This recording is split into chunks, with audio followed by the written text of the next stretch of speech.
Bonjour, dans cette nouvelle vidéo, nous allons revenir sur le sujet des pronoms et nous allons aborder le cas épineux de l'accord des participes passés employés dans les tournures pronominales. Vous savez normalement ce qui caractérise le pronom. Comme son nom l'indique, pronom, c'est un mot mis à la place d'un nom. Donc le pronom sert à remplacer ou à désigner un nom. Ce mot remplacé par le pronom s'appelle l'antécédent. Généralement, il est placé avant. Nous avons vu également, leçon 4, que le pronom était variable.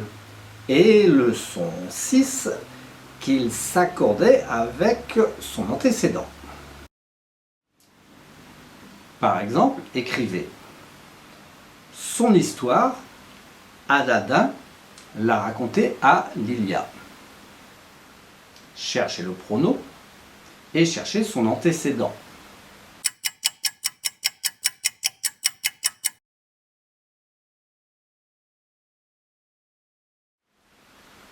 Vous avez trouvé l'antécédent de L', qui est pronom, c'est histoire. Nous avons vu également dans une leçon antérieure que le pronom se décline. Alors si on ne connaît pas les fonctions, c'est un peu compliqué. Mais maintenant, depuis la 8e leçon que vous savez ce qu'est une fonction, vous devriez comprendre aisément. Les pronoms ont donc chacun des fonctions qui leur sont attachées. Par exemple, nous avons vu que les pronoms je, tu, il sont toujours sujets. Les pronoms me, te, ce, eux sont toujours des compléments.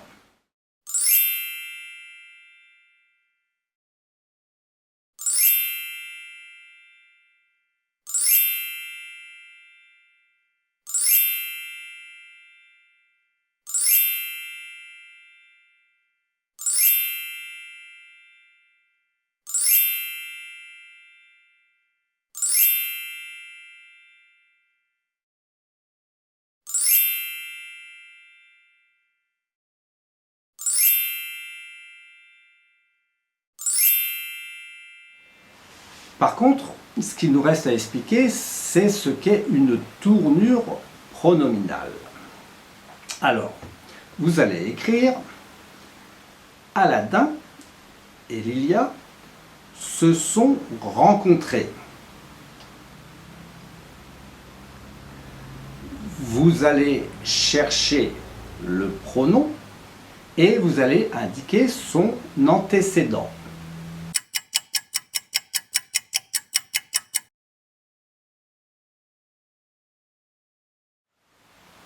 Vous allez trouver le pronom, c'est ce, et il remplace Aladin et Lilia.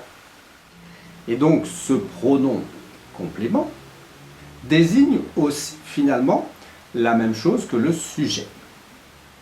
C'est une forme pronominale. Deuxième exemple, vous allez écrire « Aladin lui a raconté son histoire ». Cherchez le pronom et son antécédent.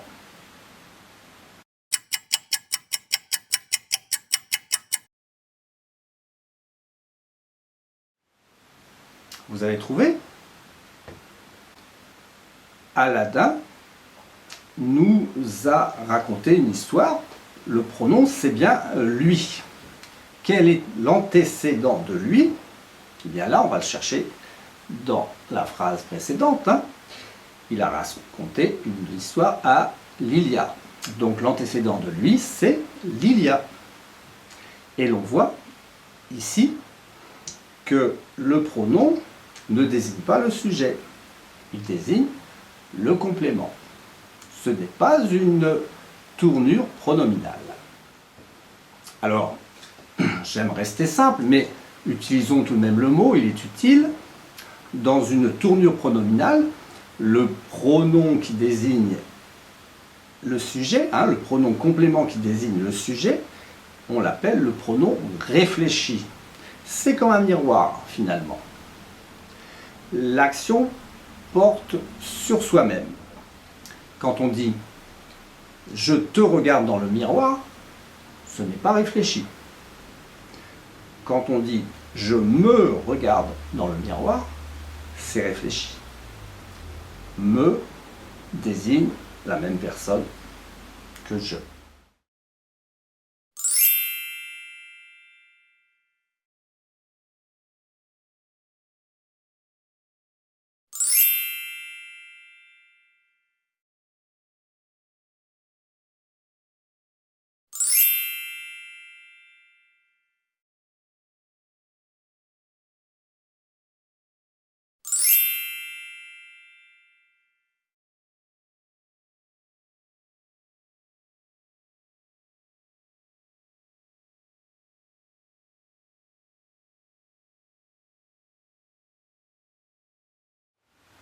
Maintenant que vous reconnaissez les pronoms réfléchis, vous devriez pouvoir comprendre quelle est la règle d'accord des participes passés employés dans les tournures pronominales.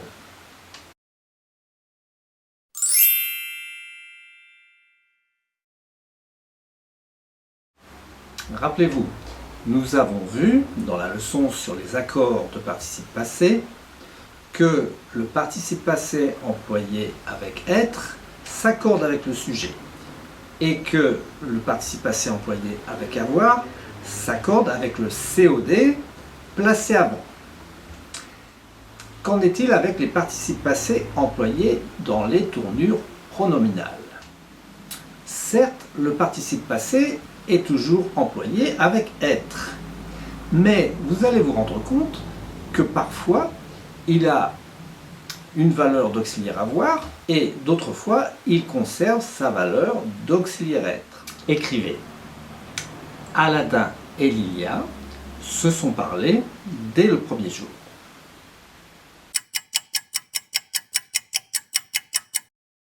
Cherchez la fonction du pronom réfléchi se. Posez-vous des questions.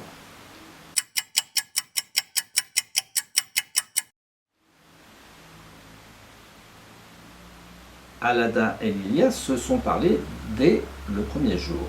Aladin et Lilia ont parlé à qui? À ceux, à eux-mêmes, l'un à l'autre. Vous vous apercevez de deux choses. D'abord que pour trouver la fonction de ce, eh bien naturellement vous commutez avec un auxiliaire avoir. Vous vous demandez, Aladin et Lilia ont parlé à qui? Vous avez fait utiliser l'auxiliaire avoir, ont parlé à qui? Et puis deuxième chose, vous constatez que c'est un pronom COI. Si vous appliquez la règle des participes passés employés avec avoir, puisque ça fonctionne comme avec un auxiliaire avoir, eh bien vous n'allez pas accorder le participe passé avec le COI. Vous ne l'accordez que s'il est utilisé avec un COD placé avant. Donc, parler ne prend pas d'ess. Je vous propose maintenant une deuxième phrase. Écrivez « Aladin et Lilia se sont rencontrés dès le premier jour ». Indiquez la fonction de ce.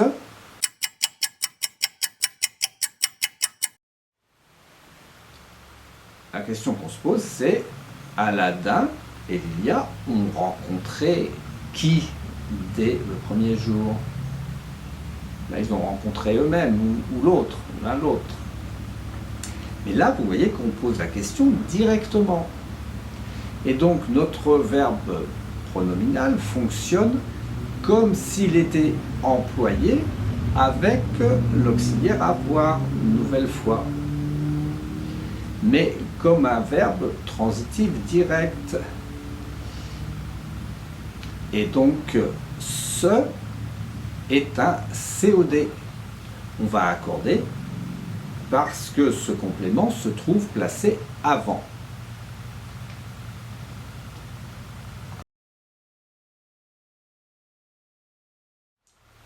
Troisième possibilité, eh bien vous allez écrire « Aladin et Lilia se sont envolés sur leur tapis volant ». Cherchez la fonction de ce.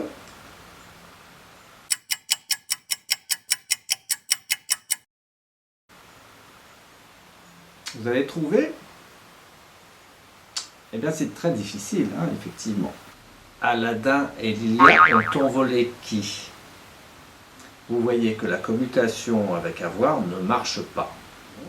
Par conséquent, son garde sa valeur d'auxiliaire être et envolé va s'accorder avec le sujet Aladin et Lilia. Il prendra un S.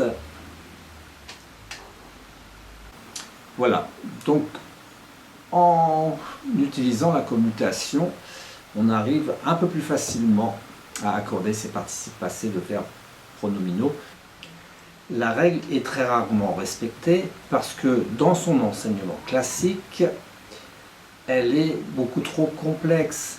Il est très difficile pour un adulte et encore plus pour un enfant de distinguer avec certitude des verbes essentiellement pronominaux, occasionnellement pronominaux, des tournures de sens réfléchi, de sens réciproque, passif, au point que finalement cette règle paraît complètement absurde.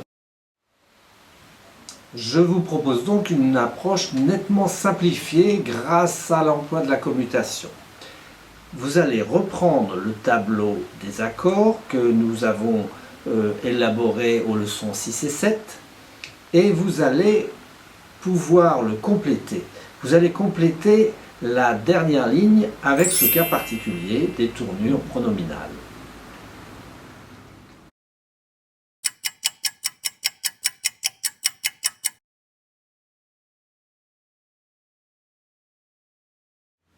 Ainsi se termine notre leçon.